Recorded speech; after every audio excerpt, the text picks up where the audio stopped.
দেখেন বড়াগুলো খুব সুন্দর একটা কালার আসছে। তো এই পর্যায়ে আমি উঠাইয়ে নেব। দেখেন আমার ময়না পাখিটা, দেখি একটু নিচে করো বাবা। আমার ময়না পাখি।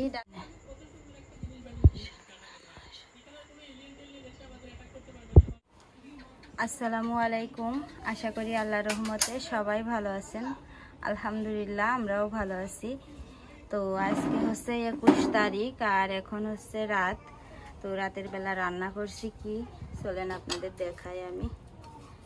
দেখেন এটা হচ্ছে মান কচু, ছোট ছোট চিকন চিকন করে কাটিছি। এটা কিন্তু বাজারের মান কচু। তো এই যে দেখেন এটা হচ্ছে বাজার থেকে রাফির আব্বু এরকম 5টা মান কচু নিয়ে এসেছে। তো দুইটা দুইজনে দিয়ে দিয়েছি আর একটার অর্ধেক যে রান্না করছি মানে ভাজি করব এটা, আর দুটোই দেখেন রেখে দিয়েছি। তখন বর্ষাকালের কচু গাল ধরবে কি ঠিক নেই। তো যাই হোক দুইজন রান্না করেছে, আমার এক জাত দিয়েছি, আমার এক চাচি শাশুড়ি দিয়েছি। তো দুইজনে দুটো দিয়েছি, তারা রান্না করে খেয়েছে, গাল ধরিনি। তো আজকে আমি আবার ভাজি করব। এখন হচ্ছে লবণ পানি দিয়ে সেদ্ধ করে মানে ভাপ দিয়ে নেব। ভাপ দিয়ে পানিটা ফেলাইয়ে দেব। ভাপ দিয়ে পানিটা ফেলিয়ে দেব, তাহলে আর কি গাল ধরার 1%ও ভয় থাকে না। আনাস কার খোঁজো? ওরে বাবা ঘুমিতে এটা নিয়ে এখন আব্বুর খোঁজো। তোমার আব্বু একটু আগে গাড়ি নিয়ে গেছে আসরের আজানের সময়। কোনটা খাবে? এটা তোমার আব্বু খাবে? তো তোমার আব্বু জন্য রেখে দিবা না? আমি ফোন দিয়ে কি বলবো? দেখেন আমি এই দেখেন মসুরির ডাল বাটিছি আর এর ভিতরে কাঁচামরিচ পেঁয়াজ রসুন। তো আনাস তো আব্বু শব্দ করে না, আমু ভিডিও করে। তো এইটা হচ্ছে আমি এখন ভাজি করব। তা আনাজ বলছে আমার আব্বু কই, গোয়ালি গেছে দেখতে, গোয়াল ঘরে আছে কিনা। আইসে বলছে আমার আব্বু কই, আমার আব্বু খাবে না এটা। মানে ছেলে পেলের মারা এত কষ্ট করে, তাও ছেলে পেলে বাপ ভক্তি হয়। কারণ ওই যে বাপেরা সকাল সন্ধ্যা মজা কিনে এনে দেয় দোকানতে, এই জন্যে। তো এই দেখেন ডালটা বেটে নিয়েছি। এর ভিতরে 1 মুঠো আছে ভাতের চাল দিলাম। ভাতের চাল দিলে অনেক মচমচে হয়। তো এখন এর ভিতরে পরিমাণ মতো লবণ হলুদ আর জিরে দেব। দিয়ে সুন্দর করে মাখিয়ে কচু সেদ্ধ হয়ে যাক, তারপরে ভাজবো বড়াগুলো। তো রাতের বেলায় বড়া ভাজা আর কচু ভাজি। মাছ নেই আপাতত ফ্রিজে কোনো মাছ। মুরগি তো বড় হচ্ছে, হলে ইনশাল্লাহ গোশ হবে। গোশ নাই, মাছ নাই, কিছুই নেই ফ্রিজে, শুকনা বাজারও নেই।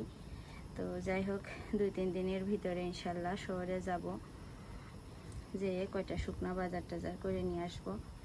ছেলেপেলের ঘর আসলে হয়ও না, শুকনা বাজার ঘরে না থাকলেও হয় না। রাফির আনাসের নুডলসও শেষ হয়ে গেছে, সুজি শেষ, সেমাই আছে, চিনি নেই। তো আমাদের গ্রামে 160 টাকা কেজি চিনি, আর শহর থেকে 120 টাকা কেজি কেনা যায়, মানে পাইকারি। তো এই জন্য ভাবছি যে ইয়ারা খাবা তো দাও, শহর থেকে একবারে কিনে নিয়ে আসবো চিনি বেশি করে। তো এই দেখেন আমাদের গাছের হচ্ছে এই যে গোয়াল ঘরের পিছনে একটা গাছ, ওইটা হচ্ছে আমাদের গাছ। তো রাফির আব্বু আজকে গাছে উঠে পাইড়েছে অনেকগুলা পেয়ারা। এটা খুশাই তো বেশি ভিটামিন। আব্বা সরো সরো সরো, বসিল পাটাই ঝাল। ভিটামিন খাচ্ছিলাম তো আমি, পাগলে যা বুঝে। আমি দেশি পেয়ারা কোনো নেই, খুশা খালি বেশি মজা। আমার তো দাঁতে জ্বালার জন্য এসব জিনিস খাওয়ার মতন নেই। আব্বা আনাস আমার কাঁধের উপর, আর আনাসের তো যে পরিমাণে গরম, তাতে ও কোনো সময় কাপড় পরে না। ওর গায়ে 1 ফুট গোশ নেই, কিন্তু ওর অনেক গরম। তো ঠিক আছে, আমি আনাসের পেয়ারাটা খোসা ছাড়িয়ে দিই, আর বড়া বানানোর সময় ইনশাল্লাহ ক্যামেরা অন করব। বৃষ্টি বাদলার সময় মানে কি ভিডিও যে করবো একা একা আমি। থাক আব্বা, মানে আমার সন্তানের মতন এত কষ্টের চ্যানেলটা আমি আজ ঠিক মতো ভিডিও দিতে পারছি না। আমার যে কত কষ্ট লাগছে আর কত খারাপ লাগছে চ্যানেলটার দিকে তাকালি, সেটা আমি আসলে কি বলবো।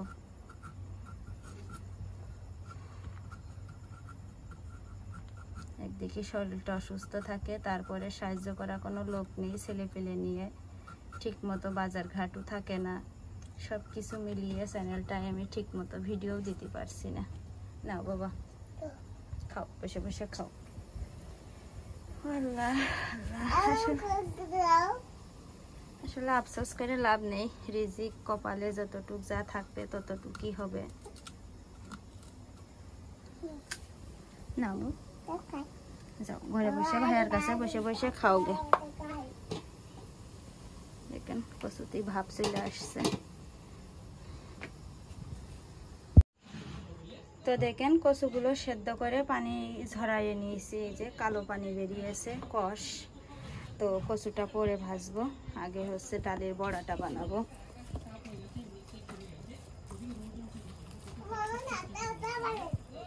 কি করবা, কি সাজ দিবা? রাফি রাফি ডয়ারের মধ্যে একটা ভাঙা মোবাইল দাও তো, আনাসে ও নিয়ে বসে বসে। আচ্ছা থাক থাক, ও নেবে না, আনাস নেবে না।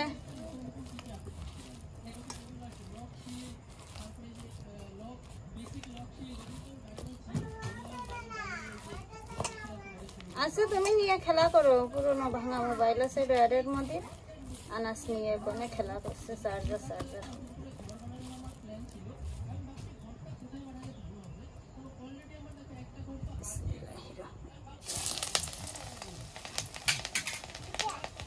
আব্বু ভেঙে না জানো, আর মারবে না আব্বু কিন্তু আমার।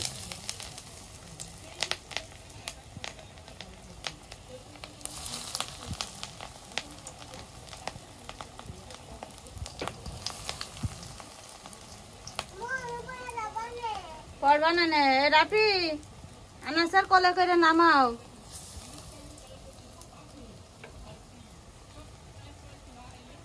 পড়ে যাবে কিন্তু।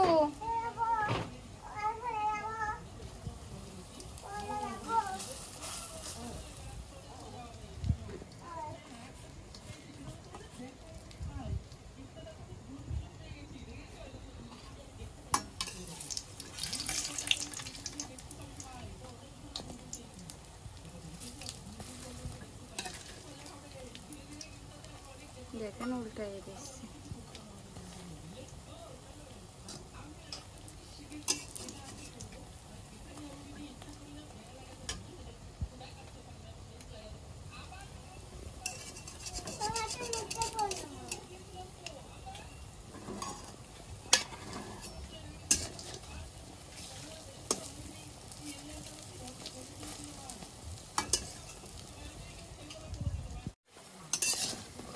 দেখেন বড়াগুলো খুব সুন্দর একটা কালার আসছে, তো এই পর্যায়ে আমি উঠাইয়ে নেব।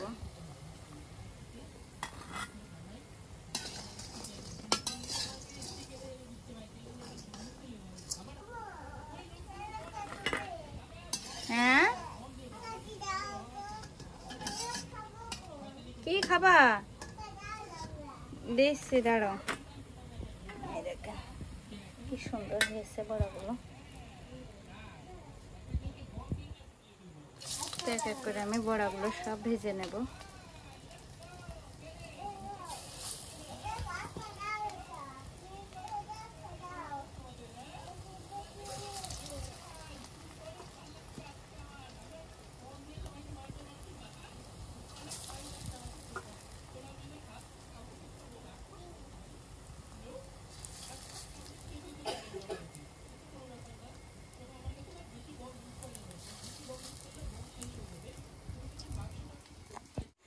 দেখেন আমার ময়না পাখিটা, দেখি একটু নিচে করো বাবা। আমার ময়না পাখি ডালির বড়া নিয়ে যাচ্ছে, দুটো ভাইয়ার জন্য দুটো তার জন্য। আর তার এই দেখেন একটা ভাঙা চূড়ারটা সুন্দর ফোন আমার আব্বুর চার্জ দিতে দিয়েছে। যাও বাবা ভাইয়ার দাও গে, তুমি খাও গে। একা একা এই কাপড় পরছিল, পরে রাফির বললাম পরিয়ে দিতে, পরিয়ে দিল রাফি আবার। এই দেখেন ওর ওই ফোন চার্জ দিতে যেয়ে আমার সে বড়ি পুড়ে গেল।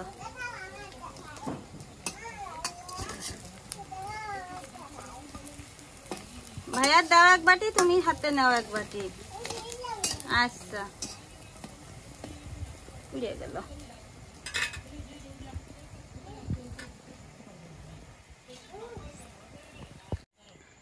তো দেখেন ডালের বড়াগুলো বানানো শেষ, কয়টা পুড়ে গেল আর কয়টা ভালো হয়েছে। তো এখন দেখেন দেখেন আমার রান্না থেকে একা নামাজ পড়ছে, জোরে বললি লজ্জা পাবে না।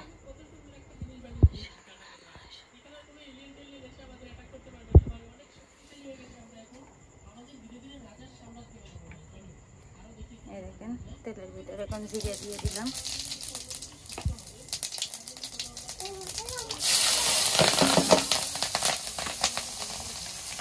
হ্যাঁ বাবা, কি দেব?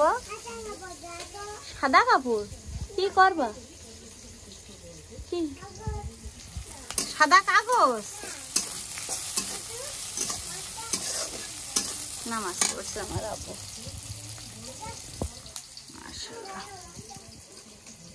আবু আমি একটু রান্না করছি বাবা, তুমি নামাজ পড়ো। কাটা চামচ? ও আচ্ছা দিচ্ছি আবু।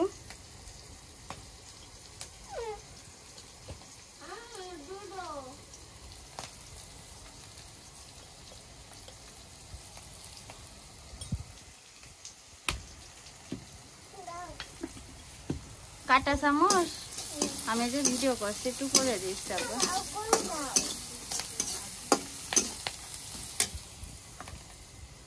এটা দিয়ে দেবো। ছোট ছোট বাবা ঝাল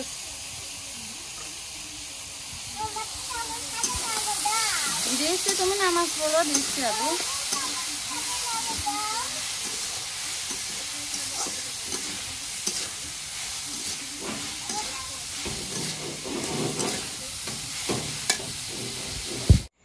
তো দেখেন খুব মজাদার কচু ভাজি করা হয়ে গেছে।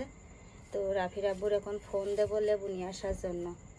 কচু ভাজা আর লেবু খুব ভালো লাগে খাতি, বড়া কচু ভাজি। তো এখন চুলোটা আমি দেখেন এই কাপড়টা দিয়ে পরিষ্কার করি রান্না করার পরে। আচ্ছা রান্না শেষ বাবা, কাশি হচ্ছে, রান্না শেষ। তো এই যে কড়াই, খুন্তি, ঢাকনা এগুলো সব মাজবো এখন, কলপাড়ে নিয়ে যেয়ে রান্না করবো আব্বা। রান্না শেষ হয়ে গেছে আব্বু। আর এই যে এই চালগুলো এখন রাইস কুকারে বসাইয়ে দেবো। রাইস কুকারে বসিয়ে দিয়ে চুলো পরিষ্কার করে, রান্নাঘর পরিষ্কার করে এইগুলো নিয়ে যাব কলপাড়ে। কলপাড়ে পরিষ্কার করে হাত মুখ দিয়ে ঘরে আসবো ইনশাল্লাহ। এসে তারপরে ভিডিও এডিট করব। তো যাই হোক, সবাই ভালো থাকবেন, সুস্থ থাকবেন। আমার এই ছোট্ট ভিডিওটা আপনাদের কেমন লাগলো তা কিন্তু কমেন্ট করে জানাবেন, যদিও বা খুবই পচা ভিডিও। তো যাই হোক, চ্যানেলটা টিকিয়ে রাখার জন্য এটাই, মানে এরকম ভিডিও দেওয়া ছাড়া এখন আপাতত আমার উপায় নেই। শুধু চ্যানেলটা আমি টিকিয়ে রাখছি, ইনশাল্লাহ শীতকাল থেকে শুরু করব। যত মানে আসলে প্রতিকূলতার সাথে তো আর আমরা সব সময় লড়াই করতে পারি না। তো যাই হোক, ইনশাল্লাহ চেষ্টা করব শীতকাল থেকে চ্যানেলটা দাঁড় করানোর জন্য, মন প্রাণ দিয়ে আপ্রাণ চেষ্টা করব। আর এখন চ্যানেলটা টিকিয়ে রাখার জন্য কোনো রকম এই ছোট্ট ছোট্ট এই ভিডিওগুলো আমি শেয়ার করছি। তো যাই হোক, সবার জন্য অনেক অনেক দোয়া রইল। দেখা হবে ইনশাল্লাহ পরবর্তী ভিডিওতে। আল্লাহ হাফেজ, আসসালামু আলাইকুম।